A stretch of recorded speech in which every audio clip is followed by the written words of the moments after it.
నమస్కారం. మనీ మాటలో మాట్లాడుతున్నట్టు చాలా సంతోషంగా ఉంది. నేను ఇవాళ తిరుచి వచ్చినట్టుగా ఉంది. ఇవాళ తిరుచి నుంచి మాట్లాడుతున్నాను. దీనివల్ల కొంచెం లేట్‌గా రికార్డ్ చేస్తున్నాను. ఇవాళ మార్కెట్ కొంచెం మీద పెరిగింది. నేను 2:45కి రికార్డ్ చేస్తున్నప్పుడు మార్కెట్ ఏమో 127 పాయింట్ ప్లస్‌లో ఉంది. బ్యాంక్ నిఫ్టీ కూడా ప్లస్‌లో ఉంది. ఓకే. ఇది ఎక్స్‌పెక్టెడ్ లైన్‌లో ఉంది. ఎందుకంటే మార్కెట్ ఇప్పుడు షాలో లైన్‌లో ఉంది. అదంటే ఏంటంటే ఇవాళ ఇంటర్నేషనల్ మార్కెట్స్ అన్నీ క్లోజ్. మండే, ట్యూస్‌డే అవుతా మార్కెట్ ఓపెన్ అవుతుంది. అదంతా జరిగిన చూసిందంటే మనం నమ్మకూడదు. దీనివల్ల మనకు అంతగా పెద్ద ట్రేడ్ అవ్వదు. ప్రజలు ఇంకా పైనకొచ్చి ట్రేడ్ చేస్తేనే ఇంకా రియల్ నంబర్స్ వస్తాయి. ఇవాళ గోల్డ్, సిల్వర్ రికవర్ అయింది. రూ. 12,550 22 క్యారెట్ గోల్డ్ ఉంది. 11,000 దాటిపోయింది. 18 క్యారెట్ గోల్డ్. ఇదంతా ఏమో క్లియర్ రిఫ్లెక్షన్. ఇది కింద మీద అవుతుంది మార్కెట్. దీనివల్ల మార్కెట్ నమ్ముకొని ఇప్పటికి మనం కొన్నప్పుడు 1, 2 మనం పటాస్ నుంచి తీసుకోవచ్చు. కానీ అందరికీ గుడ్ న్యూస్. ఇదేమో నేను న్యూ ఇయర్‌లో చిరంజీవి అని చెప్పి మంచి విషయం. చిరంజీవి అవకాశం ఇచ్చి మనకి ఐటీసీ ఏం చేశారంటే ఎక్సైజ్ డ్యూటీ కాంపెన్సేషన్ సెస్ పెంచేశారు. రూ. 2 నుంచి సిగరెట్ రేటు రూ. 5 వరకు పెరుగుతుంది. చీపెస్ట్ సిగరెట్ రూ. 2. ఫిల్టర్ సిగరెట్స్ కొంచెం ఎక్కువ. దీనివల్ల రేటు పెరుగుతూనే ఉంది. Highest and most costly cigarette ఏమో రూ. 5. ఏంటి భయం అంటే సిగరెట్ ఎవరుమే తాగరు. మార్కెట్ పడిపోతుంది. వాల్యూమ్ తగ్గుతుంది. దానివల్ల బిజినెస్ పడిపోతుంది ఐటీసీకి. దీనివల్ల ఐటీసీని కీళ్ళు కంపందండి అని న్యూస్. నా టీమ్ ఏంటి చెప్తున్నారంటే చాలామంది ఏమో మనకి కిండల్ చేశారు కమెంట్లోని. దీంట్లోనే ఏంటి సింపుల్గా చెప్తానంటే 10% పెరగడానికి మీరు అందరూ భయపడుతున్నారంటే మీరు మార్కెట్లో ఉండడానికి లాయకే కాదు. ఒకసారేమో న్యూస్ 44లో నా ఐటీసీ చూసాం. మీ జీవితంలో 4, 5 సార్లు మీరు చూస్తారు. ఇది ఇలాగ ఒక బ్యాడ్ న్యూస్ వస్తున్నప్పుడు మార్కెట్ కింద పడుతుంది. 2 రోజులు మీరు ఇంత రీచ్ అవుట్ చేయలేదు. మీరు లంచ్ రేంజ్‌లో కన్సిడర్ చేసింటారు. రూ. 150 కిందకెళ్ళినప్పుడు. ఇది అవకాశం. ఇదే సైలెంట్‌గా ఉంటామంటే మనకి ఇలా అవకాశాలు వస్తాయి. తగ్గింది కొద్దీ మనం చూడాలి. ఇది తగ్గుతుందని ఎవరి వల్ల చూడడం అవ్వదు. ఐటీసీ సిగరెట్ కంపెనీ కాదు. ఐటీసీతోని 10-12 డిఫరెంట్ కంపెనీస్ ఉన్నాయి దాంట్లోని. ఈ లిస్ట్ ఏమో 10-15 సార్లు చెప్పాను మీకు. క్లాస్ నోట్స్ ఉన్నది. ఒక బిస్కెట్ కంపెనీ ఉంది. ఆశీర్వాద్ గోధుమ ఉంది. ఆశీర్వాద్ స్పైసెస్ ఉంది. బింగో చిప్స్ ఉంది. ఆశీర్వాద్ జ్యూసెస్ ఉంది. సోప్ ఉంది. అన్ని రేంజ్ ఉన్నది. ఎలా రేంజ్. హిందుస్థాన్ యూనిలివరు, నెస్లే కలుపుతా అంటే అది 2 కలిపామంటే దాంట్లో అంత ఉంది. చాక్లెట్ ఉన్నాయి. లిస్ట్ వేసామంటే 14, 13 కంపెనీస్ చేయొచ్చు. ఈ పోటీల్లో ఏంటంటే వాళ్ళే డామినేషన్. అగరబత్తిలో వాళ్ళ డామినేషన్. ఒక ఐటీ కంపెనీ ఉంది. ఇదంతా మార్కెట్‌కి తెలీదు. ఈ మార్కెట్ ఏమో ఇది ఒక సిగరెట్ కంపెనీగా చూస్తుంది. ఈ సిగరెట్ లాభం తీసేసి అక్కడక్కడ వేశారు. ఒకసారిలో ఆర్టికల్ ఏం చెప్తున్నారంటే ఎక్కడెక్కడ వేశారో అక్కడంతా లాభం తక్కువ. సిగరెట్ నమ్ముకునే లాభం ఉంది. 75% లాభం ఏమో సిగరెట్ నమ్మకం వస్తుంది. సార్ 5 ఇయర్స్ ముందు 100% సిగరెట్ కంపెనీగానే ఉండేది. సిగరెట్‌కు లాభం తలకు పెరిగి, సిగరెట్ లాభం కూడా పెరిగి, మిగతా లాభం అంతా పెరిగి 75% సిగరెట్ నుంచి వస్తుంది. 75% టర్నోవర్‌లో చూసాం కేవలం 30% సిగరెట్ టర్నోవర్. వీళ్ళేం చేస్తున్నారంటే మార్కెట్‌లో ఇది చేయాలని డిస్కౌంట్ చేసి మార్కెట్‌లో ప్లేస్ తీసుకున్నారు. అన్ని ప్లేసెస్‌లోని టాప్ 1, 2, 3లో ఉన్నారు. సన్‌ఫీస్ట్ బిస్కెట్ తీసుకోండి, ఇప్పీ నూడిల్ తీసుకోండి, మింగి చిప్స్ తీసుకోండి. ఐటీసీతోని ఒక ఫార్మల్ డిస్ట్రిబ్యూషన్ ఛానలే ఉంది.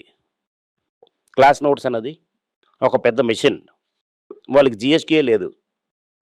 నేను చెప్తున్నట్టుగా చిన్న వ్యాపారం చేస్తున్నోళ్ళకి ఇన్పుట్‌లో జీఎస్టీ ఉంది. రెడీడ్ కేక్ అడగడం అవ్వదు. దీనిలోనే ఇంకా చాలా అడ్వాంటేజ్ ఉంది.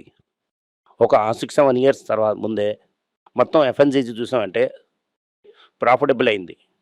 ఒకే ఒక ఐటీసీ సెపరేట్ చేసి ఇచ్చిందే అదే మీకు 200 మీదకి వచ్చేసింది.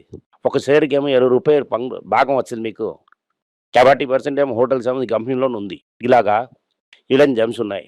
ఏంటవుతుంది? సిగరెట్ మార్జిన్ తగ్గుతుంది. సిగరెట్ మార్జిన్ తగ్గినప్పుడు ప్రాఫిట్ తగ్గుతుంది. వాల్యూమ్ తగ్గుతుంది. ఇదంతా చూస్తున్నప్పుడు నెక్స్ట్ 6-7 మంత్స్‌కి ఐపీపీసీలో ర్యాపిడ్ ఫ్లాట్ అవుతుంది. మైనర్‌గా డిక్లైన్ అవుతుంది. అది ఈ క్వార్టర్‌లో తెలీదు. ఎందుకంటే ఫిబ్రవరి 1 నుంచి 1 రేట్ వస్తుంది. దీనివల్ల నెక్స్ట్ మార్చ్ నుంచి డిసెంబర్ వరకు ప్రాఫిట్ తగ్గొచ్చు. దాని తర్వాత ప్రాఫిట్స్ అనేది పెరుగుతుంది. కానీ మిగతా డివిజన్‌లో ప్రాఫిట్స్ పడడం వల్ల దీనికేమో ఒక పెద్ద ప్రాబ్లమ్‌గా ఉండదు. దీనివల్ల ఎవరు ధైర్యంగా లంచ్ లెవెల్‌లో మీరు కన్సిడర్ చేయొచ్చు. కానీ 25 లంచ్‌కి మనం డబ్బులు ఉంచుకోండి. తగ్గిందంటే ఇంకా తీసుకోండి. అవసరం లేకుండా మార్కెట్ సిగరెట్ 72 రూపీస్‌కి వెళ్తుందని చెప్తున్నారు. ఇప్పుడు ఏంటవుతుందంటే హై ఎండ్ సిగరెట్స్ అన్న చైనా నుంచి స్మగ్ల్ అయ్యి వస్తాయి. పెద్ద బ్రాండ్ అంతా స్మగుల్ చేసేస్తారు. అది అమ్ముతారు. అదే సమయంలో బీడీ సేల్స్ కూడా ఇంప్రూవ్ అవుతుంది. దీనివల్ల మన ఐటీసీ ఏమో 6 నెలలకు మాత్రం ఇంపార్టెంట్ ఉండొచ్చు. దాని తర్వాత పెద్దగా ఇంపార్టెంట్ ఉండదు. ధైర్యంగా లంచ్ లెవెల్‌లో కన్సిడర్ చేయండి. చాలా విశేషాలు ఉన్నాయి. గోల్డ్, వెండి 1979 తర్వాత ఇంత లెవెల్‌లోని ఒకే సంవత్సరంలో ఇంత మాసివ్ ర్యాలీ చూడలేదు. నిన్న మిగతా చెప్తున్నా నేను మీటింగ్‌లో చెప్పినట్టుగే ఈ సంవత్సరం ఇంత పెద్ద రిటర్న్ గోల్డ్ నుంచి వస్తుందని నమ్మకండి. రాదు. దలాల్ స్ట్రీట్ ఏమో ఇంకా చాలా ఫ్లాట్‌గా ట్రేడ్ అయింది నిన్న. ఇవాళ కూడా వాల్యూమ్స్ చాలా లోగా పెద్దగా చేయకండి. ఇండియాలో ఉన్న బిలియనీర్ క్లబ్ తగ్గుతూనే ఉంది. ఎందుకంటే రూపీ వీక్ అవుతున్నది. ఇవాళ మార్కెట్ ఎంత అప్పుగానే ఉన్నా కూడా రూపాయి ఏమో 90 రూపీస్ 80 పైసాకి వెళ్ళిపోయింది. రూపీ ఏమో వీక్ అవుతున్నది. మార్కెట్‌ని పడేస్తుంది. టైటన్‌లో ఏం చెప్తున్నారు? గోల్డ్ లేకుండా మిగతా ఉన్న బిజినెస్సే $1 బిలియన్ క్రాస్ అయిపోతుంది అని చెప్తున్నారు. సో కోర్ జ్యువెలరీ బిజినెస్‌లో డిపెండెన్స్ తగ్గుతుంది. రేటు పెరుగుతున్న కొలది అది తగ్గుతుంది అని చెప్తున్నారు. యూపీఐ ఏమో డిపాజిట్ క్రియేట్ చేసి 300 ట్రిలియన్ రూపాయటి నేను ట్రాన్సాక్షన్ నడిగింది. దీంట్లో 1 ట్రిలియన్ అంటే 1 లక్ష క్రోడ్స్ 300 లక్షల కోట్లు 2025లో ట్రాన్సాక్షన్ అయింది. అలాగంటే చిన్న చిన్న పేమెంట్స్ ప్రజలు యూపీఐ పేమెంట్ త్రూ ఇస్తున్నారు. యూపీఐ యూసేజ్ ఎక్కువగానే ఉంది. నేను చెప్తున్నట్టుగా యూపీఐకి క్రిప్టోకి పెద్ద వ్యత్యాసం ఉండదు. డబ్బు చేతిలో పట్టకుండా డైరెక్ట్‌గా చేస్తున్నాం. మహీంద్రా ఏం చేస్తున్నారంటే కంపెనీ మొత్తంగా కంపెనీలన్నీ వాళ్ళ దగ్గర ఉన్న చాలా కంపెనీల్లోని ట్రాన్స్ఫర్మేషన్ చేస్తానని చెప్తున్నారు. ఫోర్స్ మోటార్స్ టూరిస్ట్ వ్యాన్ చేస్తున్నారు. లాస్ట్ ఇయర్ 1200 బండి అమ్మిన ప్లేస్‌లో అది నుంచి పెరిగి 2000 బండి దగ్గర అమ్మారు.